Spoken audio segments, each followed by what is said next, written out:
Hey, we are back with another episode of the official podcast for the extreme fantasy football world.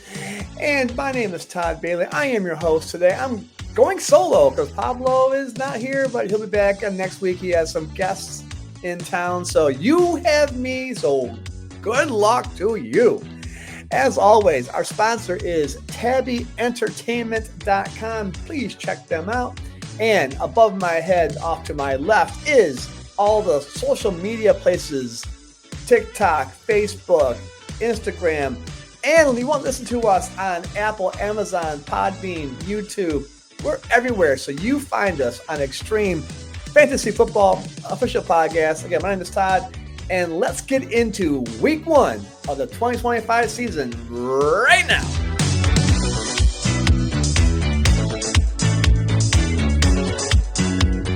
We are 1/18th of the finish of the season.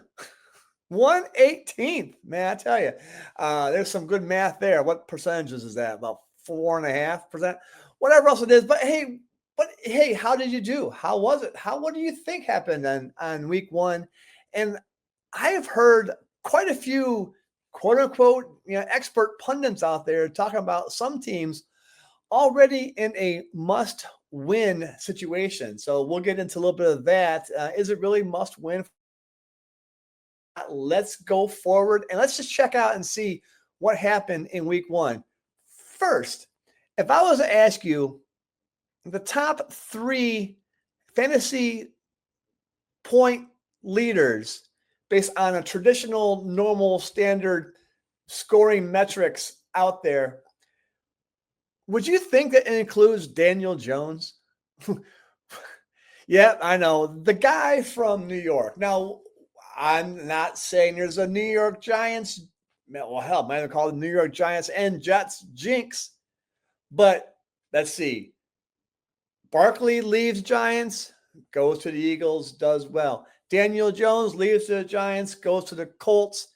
Now, it's only 1 week, but he had a pretty awesome week. So the top 3 fantasy points overall leaders, all are quarterbacks. Josh Allen with 38.8, Justin Fields 29.5, who's tied with Daniel Jones also at 29.5. I have got to say, I was not a huge Justin Fields fan when he was in Chicago. I mean, the Chicago is a pitfall for quarterbacks, and they have been for 50 years. So, I think he was put in a bad spot, and I don't think the team did him any favors by not getting anybody really around him. So, he didn't perform the way he should have. He goes to Pittsburgh behind Russell Wilson, nothing going on there. Now he gets cast off to the Jets. And again, it's a sample size of 1, but Justin Fields looked like the guy who is supposed to have been coming out of Ohio State, that guy, because he ran well, threw well, everything was wonderful. The Jets go into Pittsburgh and play very well. They get up against Aaron Rodgers who gets 4 touchdown passes. Really? He only had 4 in the past 8 weeks, let alone 1 week. But Justin Fields, got to give him props for doing that. Josh Allen was Josh Allen, and he led the Bills back to a 41-40 win over the Baltimore Ravens in Buffalo. And for that, Josh Allen is the player of the week with 38.8 points for the week. But Daniel Jones is the surprise. I don't think Daniel Jones will be able to match this week for sure because he's going up against Denver. But I just don't think Daniel Jones is going to be this 28, 29, 30 point, probably not even a 25 point score on the regular with the Colts. Now, the Colts have a good team. They got Jonathan Taylor, we call him JT. So, got JT out there. You got Mo Alley-Cox as a tight end. You got Pittman and Downs and Alec Pierce as a receiver. They have a good team. But they scored every time they had the ball. Every single time. So no punting, whatever for the Colts. Now, when was the last time the Colts could say that? I believe, based on what I heard on the Red Zone this past weekend during the game, is that it was the first time since Peyton Manning era of the Colts that they scored every drive they had the ball in the first half. So now they go for a full game. Daniel Jones really outperformed what he had been doing in the past, I don't know, 5 years in New York. So let's just see where the water finds its level and see if Daniel Jones can be equal to that or close to that, or if he's going to fall off to where he's been. The Colts need a quarterback, and if Daniel Jones can be that, then the AFC South could be opened up to a whole new team here. But otherwise, the Colts don't have much of a prayer going forward if Daniel Jones does not keep performing. So the top three, again, overall, Josh Allen, Justin Fields, and Daniel Jones. The top three running backs for the week, some guy named Derrick Henry. God, can you tackle that guy? That guy just had a great, phenomenal day. So Derrick Henry at 28.2 points. He's almost a full 10 points above Javonte Williams. Yep. Javonte Williams, the guy from Denver who didn't perform out there very well, goes to Dallas, and he gets 18.4 points. So good job to Javonte. He's tied with Bijan Robinson. No surprise there at 18.4. So Derrick Henry, a full 10 points ahead of anybody else on the running back side of the ball.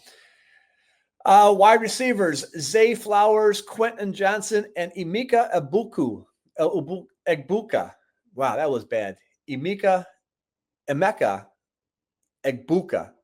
Yeah, I know. He's an Ohio State guy, so I really didn't care, but he performed very well. Zay Flowers, 21.1. Quentin Johnson and the Chargers, 19.9. And Emeka Egbuka is at 19.6. So no big surprise there. Baltimore performed very well. You see Lamar Jackson was I think it was fourth in the quarterbacks.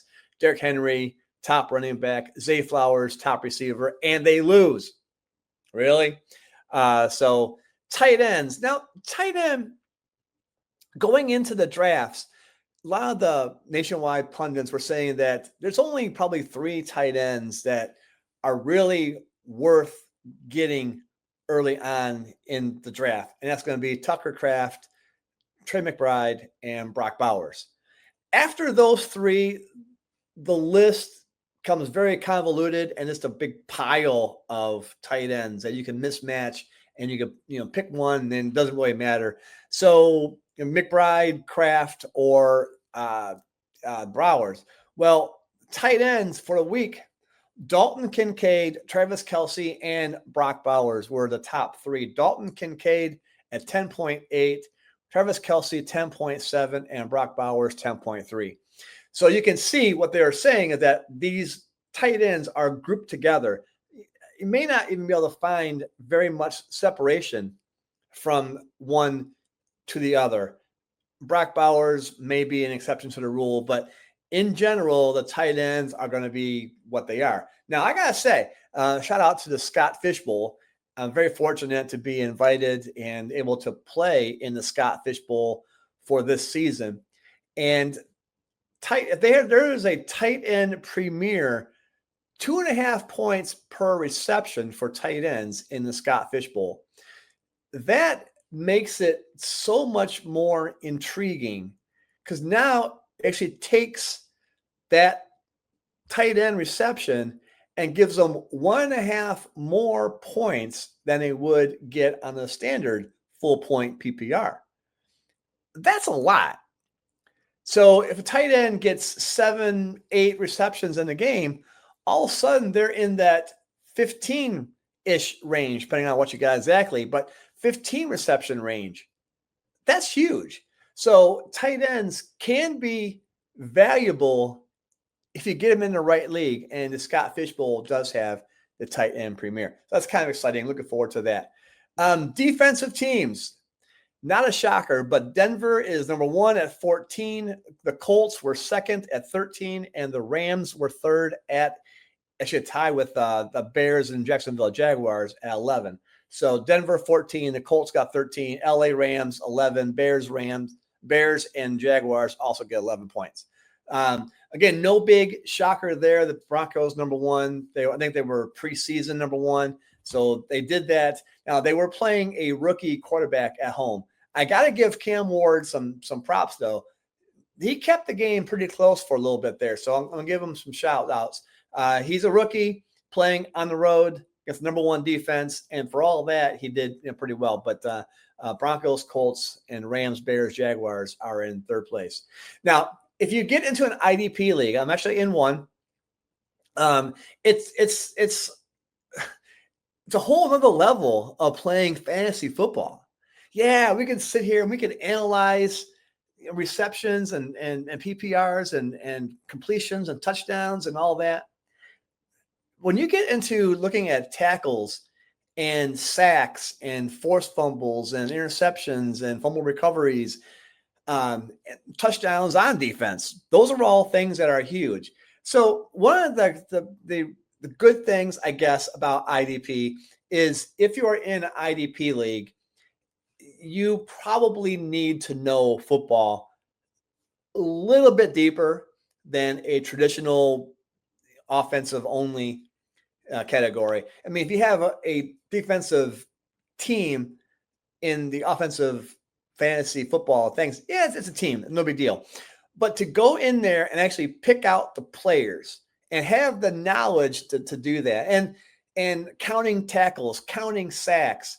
One of the things that I have a little bit of a slight problem with is, all right, so if a team has a bad D line and they're not getting any pressure on the quarterback, and now the safeties and linebackers are being forced to tackle a running back or cover a receiver and make tackles there. Those tackles do get a point increase.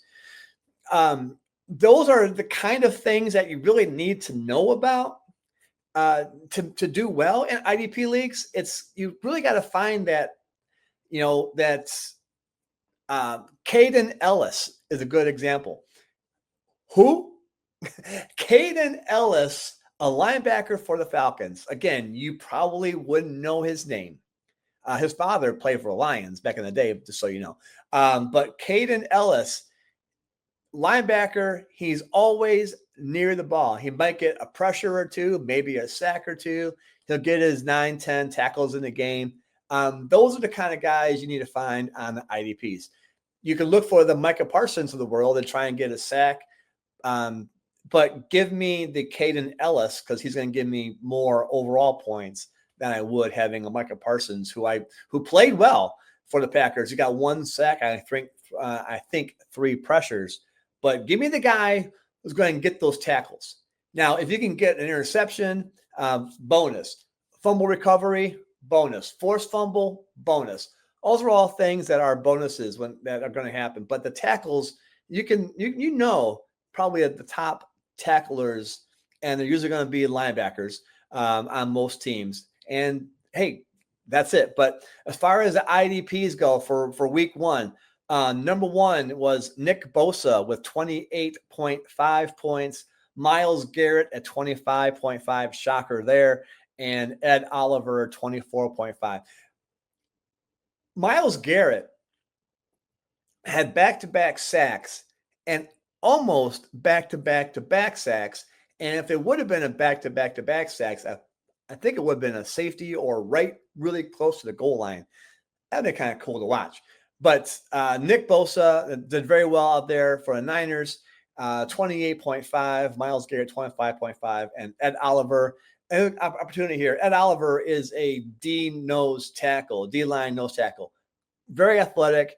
He gets pressure on the quarterback. He's playing against Baltimore Ravens, who are going to run the ball. So there's already a little bit of an advantage because I'm a nose tackle. They're going to run the ball quite often. I know it's Derrick Henry, but quite often kind of right at me. So if I can just shed my block and grab that guy, I get a point. So IDPs are kind of cool. We won't get into the actual positions and who's the top D lineman and linebacker and DB, but just IDP in general. Again, Nick Bosa leads the group. So let's kind of go back through a little bit some of the games quickly and briefly. Some of the games that played in week 1 and any shock values and who needs to win in week 2. I'm going to go on the record right now and say nobody needs to win on week 2. You can be 0-2 and still be fine. But there are some teams that, with the division games and on the road, not on the road, whatever it may be, are a little bit of challenges there. But the Eagles and the Cowboys began the season. Philadelphia 24, Dallas 20. Actually, a very, very good game for Dallas. Javonte Williams scored twice, which is great. The Eagles are just them. They're just a really, really solid team. And I do have Jalen Hurts on one of my teams, so I'm looking forward to seeing more of that. But they didn't pass well. A.J. Brown, Devontae Smith did not get the production that you would normally get, nor would you want. You want them, but you didn't get them in week one. So a little bit of a challenge there on the Eagles' offensive side of the board, but the Eagles still come out and win 24-20. I think Dallas was going to make up for that loss this week when they host the New York Giants. Down in Sao Paulo, Brazil, maybe a little bit of a shocker for some of you, but not to me. I'm a big Charger advocate, 27-21, LA Chargers over the Kansas City Chiefs.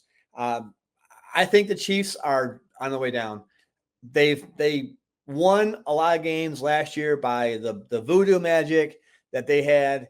And then they're a good team, great coach, all the kinds of great stuff there. Hall of Famer tight end, Hall of Famer quarterback, Hall of Famer coach. Great team. But I just think that the Chargers and Justin Herbert played out of his mind. I was shocked that Jim Harbaugh-led team passed as much as they did.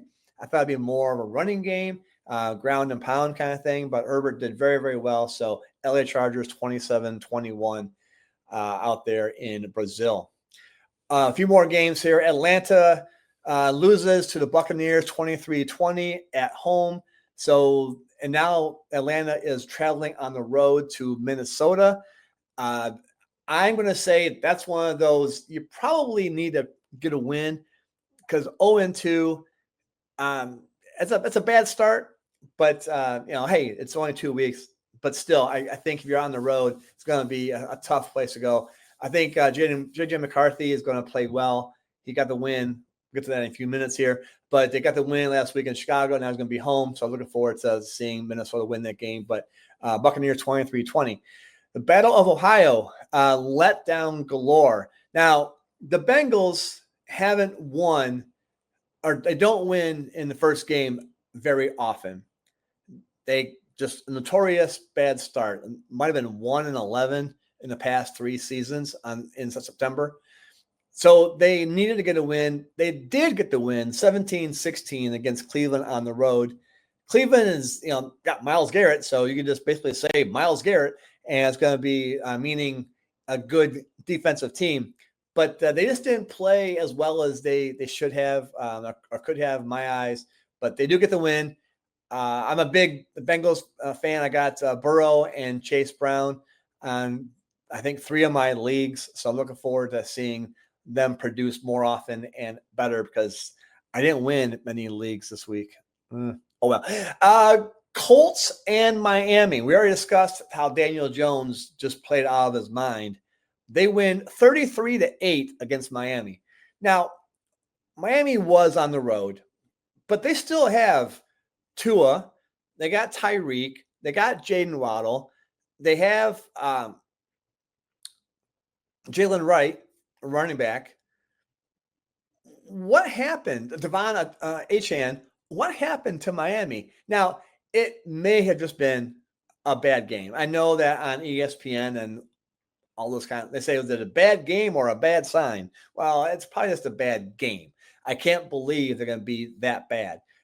Tua just did not look good. Achane finally scores late in the game. Tyreek, Jaden Waddle didn't really do much.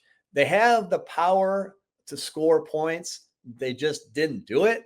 So, is that, again, a bad sign or a bad game? I'm leaning towards a bad game for Miami. But I also have to realize that they're not that good. If the Colts, led by Daniel Jones, can score every time they had the ball, where the hell is Miami's defense? And you just can't do that in NFL. So Jacksonville 26, Carolina Panthers 10. Carolina Panthers, I want you to be good. Carolina is a place that we go to regularly for vacations. The great location. Charlotte is a beautiful city, but man, something just needs to change. You're just the whipping post. And if Miami ever plays Carolina this year, it's going to be, I don't know, maybe the most boring game ever. But Jacksonville, they do have a really strong offense. I've got to say, though, I don't agree typically with one of the sports radio hosts in Detroit here, but I have to say that I do in this case. Travis Hunter, in my eyes, if they're going to use him as a receiver most of the time and a cornerback some of the time, I'm okay with that. But don't send the guy across the middle on the receiving route. Don't do it. It just doesn't make any sense. First of all, you're going to ask the guy to be on the field for 60 snaps a game. That's going to take a toll on him anyway. So don't make that toll more or harder by having him get hit by a linebacker or a strong safety as he comes across the middle. No, keep him outside the hashes, keep him outside the numbers, keep him by the sidelines where he's got just a cornerback next to him. Just the guy's got the skills.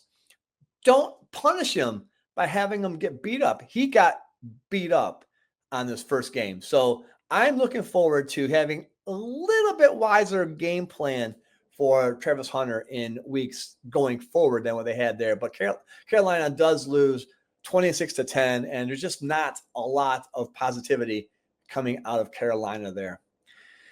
The Ashton Genty and the Las Vegas Raiders move into New England, and it's a game that I thought New England could have won.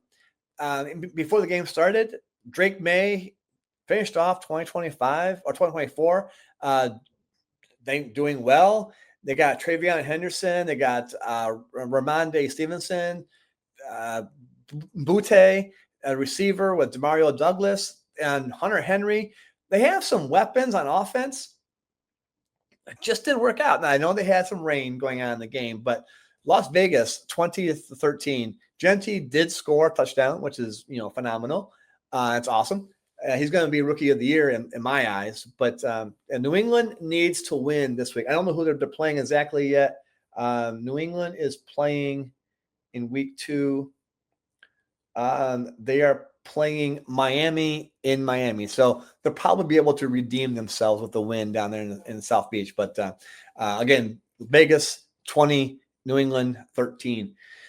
The same score, 20-13. Arizona goes into New Orleans. New Orleans just doesn't have any offense. They don't have it. I just don't see it. And when Arizona, can go in there and play, I don't think they've been played that well. And they win the game 20-13. Just give me Arizona. This week also, because they're home. They're home against Arizona's home against Carolina, so it's going to be a win for Arizona. New Orleans just needs something, and I don't know what it is. Tyler Shuck, the quarterback that they drafted this year, will probably start sooner than later if Spencer Rattler doesn't get his game up there. One of the games of the week, and this is what they've been calling it, the Freaky Friday game, where the quarterbacks change teams, but Pittsburgh and New York Jets, 34-32 in favor of the Steelers.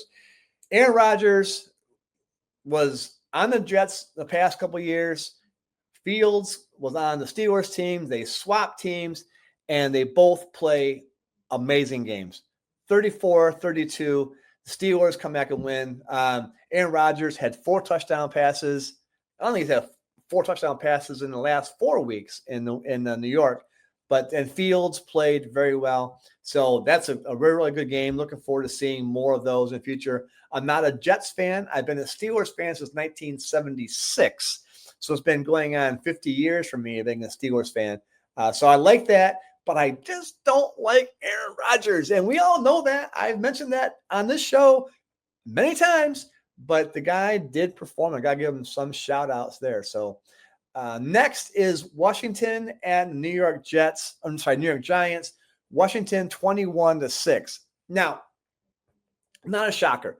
Not a shocker at all. I believe the New York Giants need to switch from Russell Wilson to Jackson Dart sooner than later. I think Jackson Dart has the skills. He played extremely well. In fact, it probably was, I think, number one quarterback in the preseason. So Jackson Dart is the guy to get on the field. And I think you're going to see that happening because Russell Wilson generating only 6 points is not going to do it. But the guy that you need to look out for, and I'm sure by now he's rostered on nearly every fantasy football league. But if you haven't heard of a guy named Bill, his nickname is Bill. His real name is Ja'Cory Krosky Merritt. If you haven't heard of him, you should hear of him.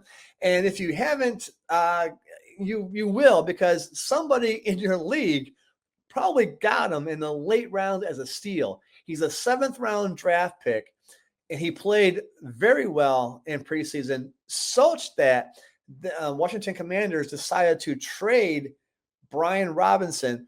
Now, Brian Robinson was not an earth-shattering running back by any means, but he was definitely serviceable. Him and Austin Eckler made it, the Commanders did very well. So having Robinson and Eckler on the field was a great option. Now it's Eckler and Bill. Bill will be the starter, I'm saying, by next week. Maybe not this week, but next week you'll see Ja'Cory Krosky Merritt as the starter running back, RB1 for the Commanders in week 3. I'm calling it right here.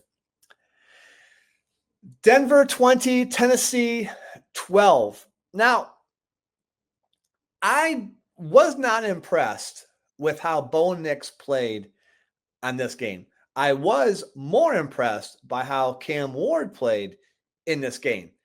Tennessee just doesn't have the firepower to go up against the defense team. We already saw number one defense in the league was Denver preseason and also week 1.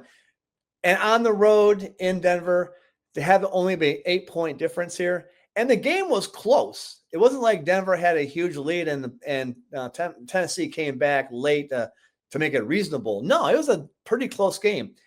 I wasn't impressed by how Bo Nix played.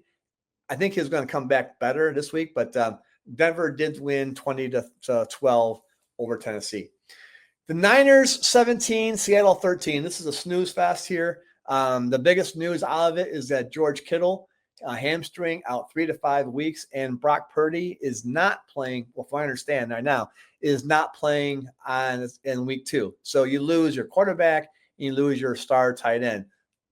Interestingly, both signed huge contracts the offseason.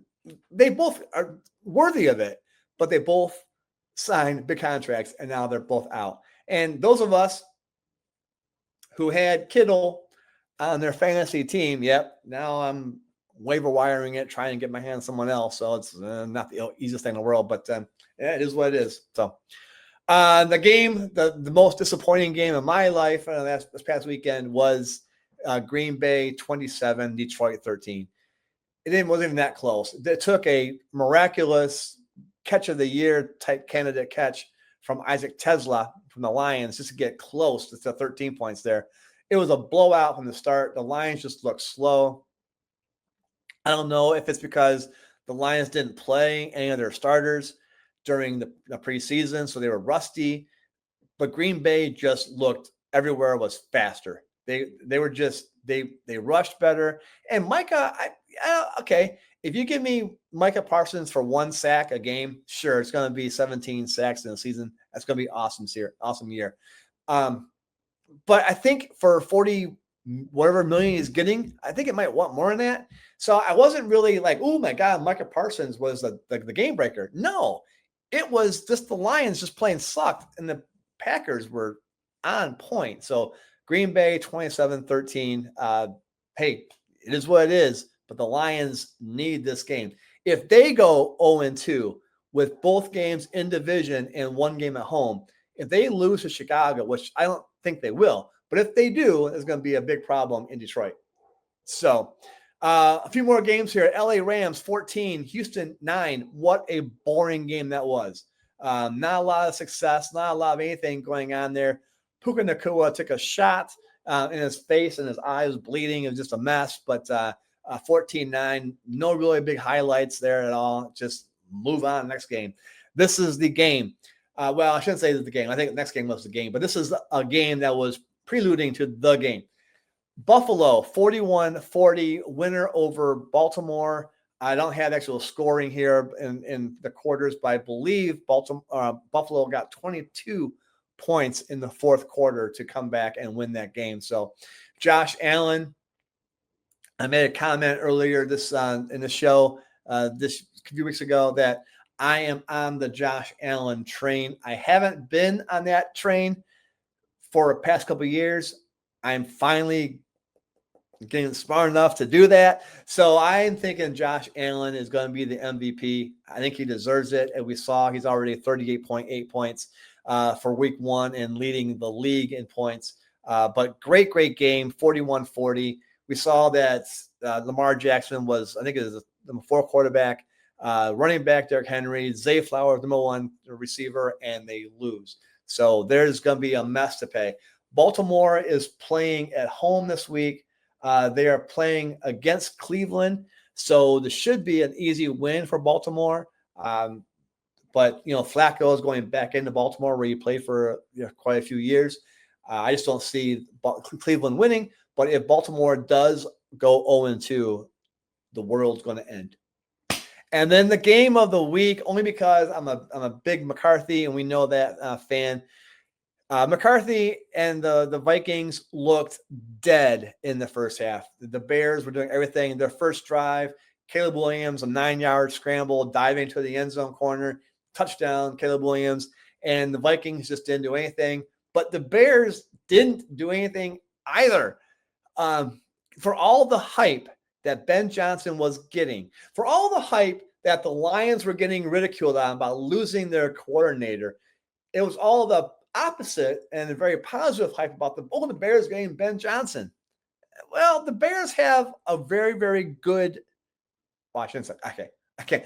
The Bears have on paper a very, very good offensive team, and that includes Ben Johnson as the head coach now. What happened? Are you kidding me? They got a pick 6.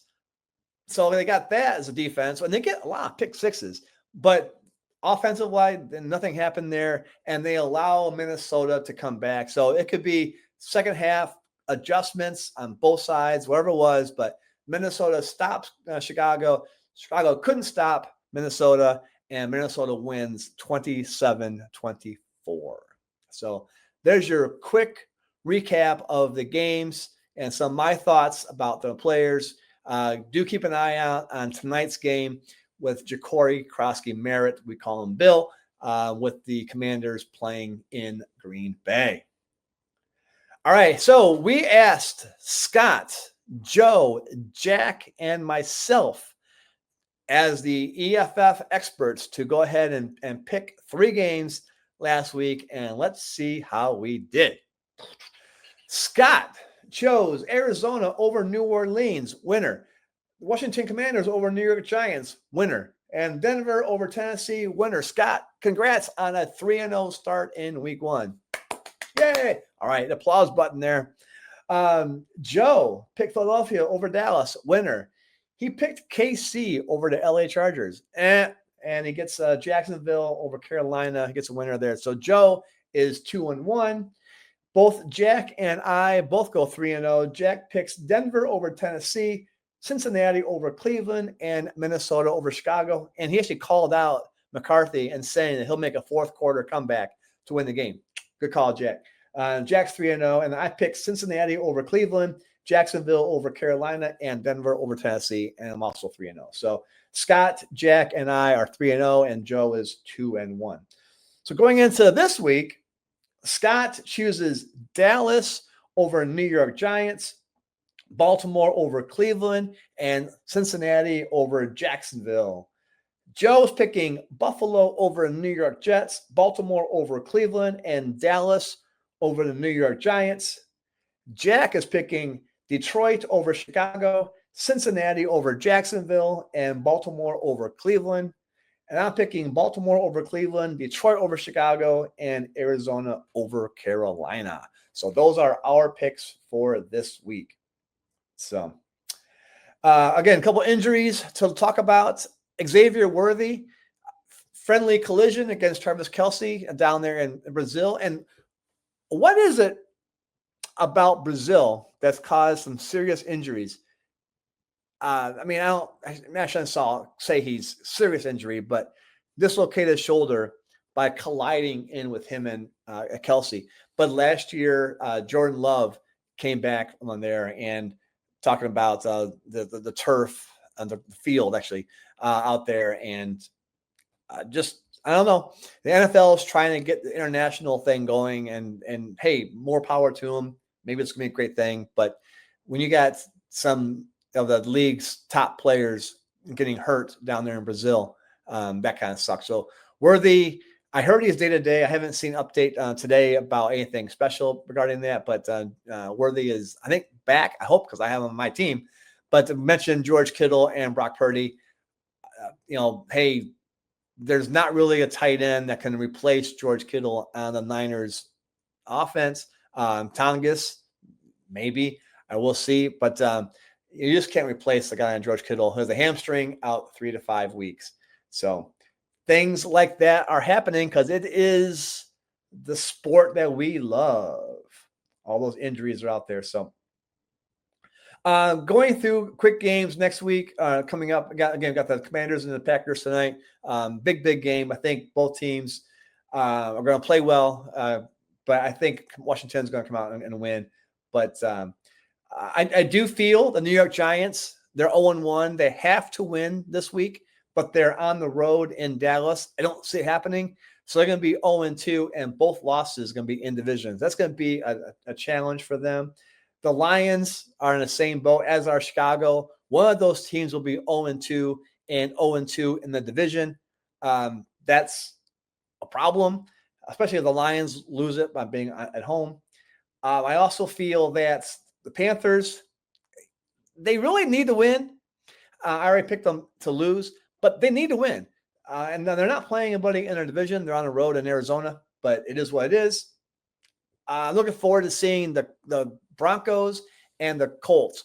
Probably my picking of the game of the week right now. If Daniel Jones can be anything like he was last week. Now, he's playing against Denver's defense as opposed to Miami's defense. So I don't expect Daniel Jones to be anywhere near his 28 points that he got last week. Probably somewhere in the higher teens. I do think that Denver is going to play well, but you also saw that the Colts defense was one of the best defense. But again, they're playing Miami's offense. So, that's why a sample size of 1 doesn't do you any justice or any kind of it only gives you a thought, but it's all it is, just a thought. But I do look forward to seeing the Broncos and the Colts. Should be a really good game out there in Indy. The Chiefs need to win.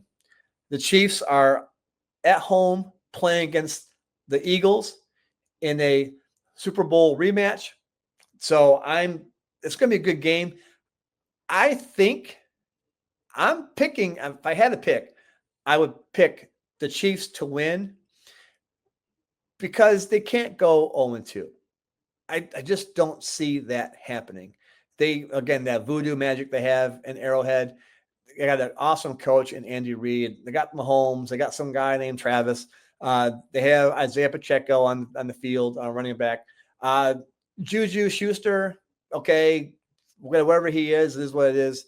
But they may have Worthy back. They need it. They need to win this game. But it's gonna be a tough one.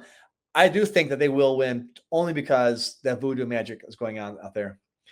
And Atlanta is 0-1 going against Minnesota on Sunday Night Football. That's a chance for Kirk Cousins to be back in Minnesota, where I think he probably should have stayed anyways. But he's there again coming up. Atlanta is 0-1, Minnesota 1-0. I don't see Atlanta coming out with a win. With all the firepower that they have, Minnesota is a good team, especially if McCarthy can be even a big fraction of how he played against Chicago on the road.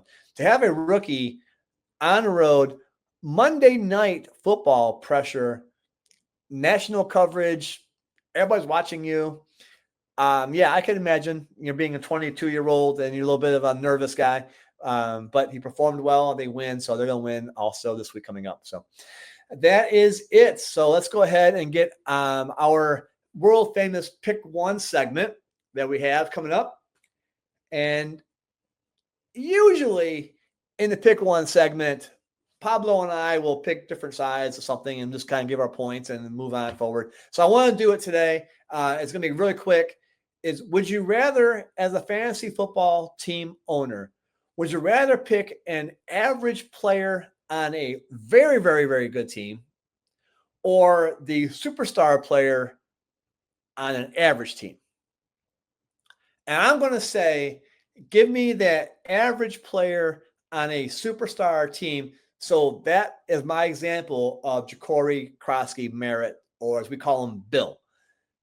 Because he could be a superstar. We don't know that. But as of right now, he's a very, very good football player, young football player, playing on a top-notch offensive team.